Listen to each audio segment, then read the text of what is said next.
People don't buy products or services. What they really buy is relations, stories, and magic.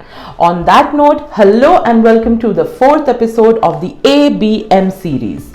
In my previous episodes, we have already discussed about the difference between advertisement, branding, and marketing. And this episode is all dedicated to branding. So without much further ado, let's get started. So let's start by understanding what a brand really is. A brand is a feeling that people have about you.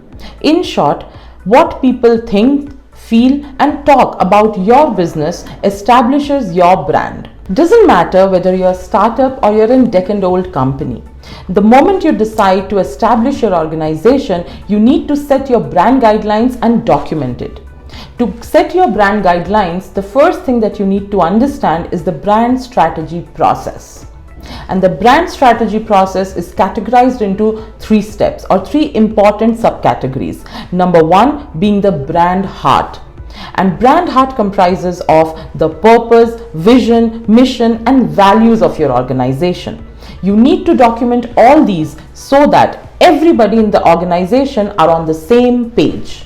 The second subcategory of the brand strategy process is brand messaging, and it consists of the brand essence, the personality, the voice, the tone of your organization, the tagline, the value props, and the messaging pillars.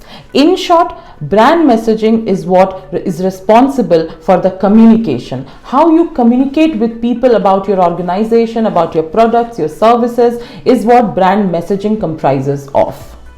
The third and the most important subcategory of the brand strategy process is the visual identity. Visual identity comprises of the most important thing, logo of your organization, the typography, the brand colors, both primary and secondary, the imageries, and any other additional elements that you want to keep as the visual identity for your organization. So make sure you document your brand strategy process, which means the visual identity, the brand messaging, and the brand heart, because these are the things which are going to make sure that you are doing your marketing and advertising strategy perfectly, and so that everybody in and out of your organization are on the same page and they get the same message from your organization. So now that you know about the brand strategy process, next thing that you need to know is the 5 different roles you need to execute this brand strategy.